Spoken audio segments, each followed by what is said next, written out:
Today, we're doing an all Team Red build, and we're gonna cool the CPU and GPU without making a custom loop.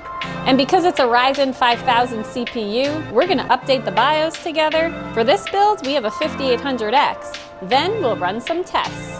Now, this episode is sponsored by Asus in partnership with AMD, who supplied us with the motherboard, CPU, and GPU, EK-Vardar, who supplied us with all the cooling for this build.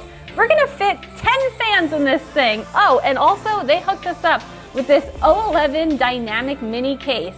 And TeamGroup, who supplied us with all the storage and memory, the RAM, SSD, and M.2. And if you're not familiar with TeamGroup, maybe you'll recognize T-Force.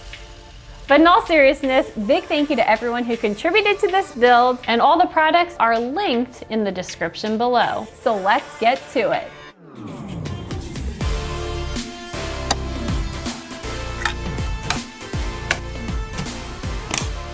Come on, this X570 iGaming motherboard is honestly, it's so stinking cute. It reminds me of the Z490 that I put in my other mini ITX build.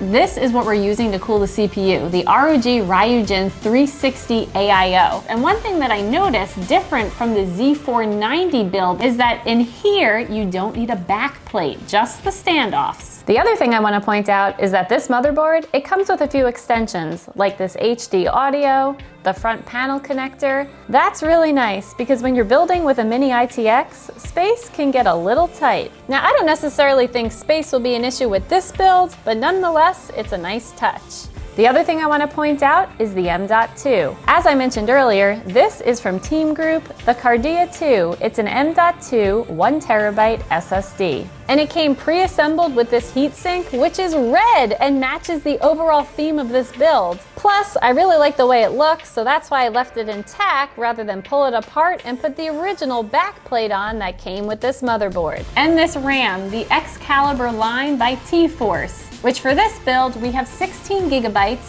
of DDR4 at 3600 megahertz. But before I mount this into the case, there's something unique I want to show you about that O11 Dynamic Mini. It's convertible. Since we're going to mount a radiator with fans on top, this case will let us drop the motherboard to accommodate for that. Once you decode the photos, it appears that the Mini ITX goes in slot 3. So we're gonna move all the standoffs to match numero number 3.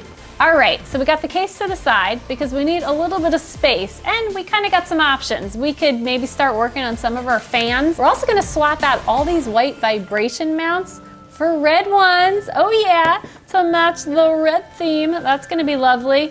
Or we could start working on this GPU, which I can't wait to do. So we'll probably just save all the fans because we have a ton of them. We'll do them all in a little bit. Let's turn our attention to this beauty. Right here is a 6800 XT reference card. And we'll be taking it apart and attaching it to the EK Quantum Reaction AIO. And this one is a special AMD edition. So go on Instagram, start scrolling through some of the build pages. Unless it's a fully custom system, most of the CPUs are cooled by AIOs. Because it's so easy, you pretty much just slap it on and you're good to go. But if you want to water cool a GPU, it's definitely a bit more involved. That's why we tend to see these as is. I remember when I first took apart my first GPU, it was actually 2 Titan RTXs in my Threadripper build. And I was a little nervous at first, but once I kind of worked up the courage and got past the point of no return, it really wasn't that bad. So let's just get right to it.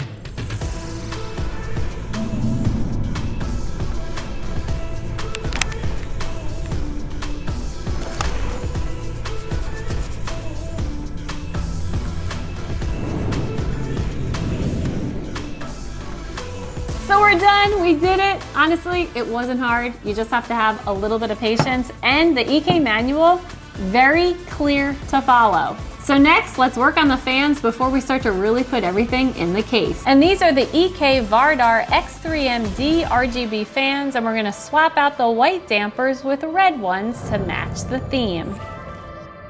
After installing the top radiator, I didn't like the big opening above the motherboard, so I decided to move it up. Then I finished up the bottom fans. All right, so we ran into a little bit of a problem when it comes to installing the radiator that's attached to this GPU AIO. This is how the radiator came, but ideally I would want to mount this side to the inside of the case and then attach fans to the other side. But this is the same side that the tubes come out, so that's one hurdle. On top of that, this comes with the fans in an exhaust pattern, which isn't wrong because most of the time you can mount it up top, but I already have a radiator up here. So I decided we're gonna take this apart, and you know what? If you're watching and you're a little confused, don't worry, just keep watching, I'm gonna show you. We're gonna open it up, drain it out.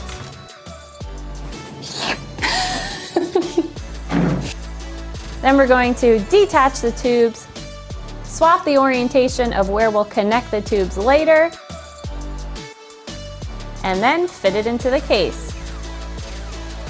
All right, so here's where we're at. CPU AIO, done.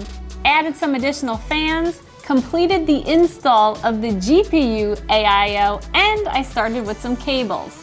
Now the reason why I wanted to mount this radiator flush is because I wanted to take advantage of the design of this case. And by doing so, I was able to create a push-pull system without jutting into the case too far. Now I could have put this entire system inside the case, but then I would have had to give up a bottom fan, and aesthetically, I don't think it would look as nice. Plus, by doing so, I was able to tuck most of the tubing for the GPU AIO underneath here, leaving this whole section nice and clear. And speaking of GPU, routing the tubing from the back, I came up short, so all I had to do was add a 90-degree rotary fitting, and it's perfect. What do you think? Be honest, do you like the red? The only thing that bothers me just a little bit is there's a subtle sag in the GPU. I would have loved to vertically mount this, but it would have required an extra kit, which I didn't have. Here we go, let's hope it works. Oh yeah, woo! But let's stick to the all red theme. That is a lot of red. A little too much red. Starry night. Yes, look at that.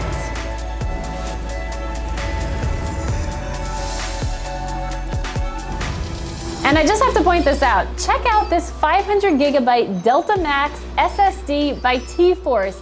It's got RGB lighting in the enclosure. It is so cool. I just wish this case had a spot for it on the inside so you could really feature it rather than having it in the back. And what you didn't see on camera, I spent a ton of time meticulously organizing these cables. And I think it turned out pretty good. But before we can test it out, remember, we have to update the BIOS. So, go to the product page for the motherboard, find the BIOS and firmware, tap download, unzip the file, put it on a USB drive, and then plug that into the PC. And to load the new BIOS, use the EasyFlash software to select the file on the USB drive. All right, it's time to put this PC to the test.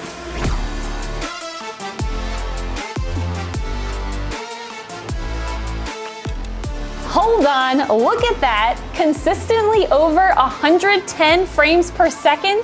And I feel like I saw 117 a lot and occasionally 119, which is incredible. That's essentially the same numbers I got on the 3080 with 4K sim racing. Also, I've never overclocked a GPU before, and AMD, you couldn't have made it any easier. You literally just click OK. Initially, after seeing some videos, I was led to believe that the 6800 XT wasn't as good as the 3080, but I think this shows otherwise, with the exception of the MSRP. This is priced less than a 3080, so if you're looking for a high-performance GPU, don't overlook this. And it kind of makes me think what the 6900 XT will be like. I don't know, maybe AMD will let me find out. This is PC number 4 that I've built in less than a year, and I have 3 additional ones planned along the way. And to check out some other really cool PC builds, go to this link right here. You can click on it down below and learn more about PC DIY. Now you might be wondering, what are you gonna do with this? I'm turning it into a racing server, so make sure you follow me on Twitch and maybe we can race together. Speaking of racing together, this episode kicks off a very special project. For the next 60 days, I will be focusing exclusively on improving my racecraft in sim racing.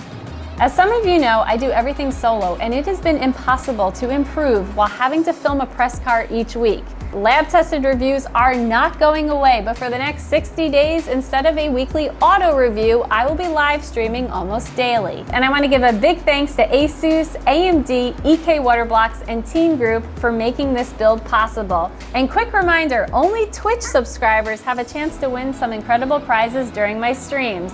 Thanks again for watching, and I will see you soon. Bye! If you forget your blow dryer, you can just blow out your hair with this PC. That's how many fans are in this thing. Actually, go get my round brush. Where is it? Seriously, if you're in the heat of the summer, just sit next to this thing. You're gonna cool right down. Woo, I feel like I need a winter jacket just to stay warm next to you. There's an Andie hair in there.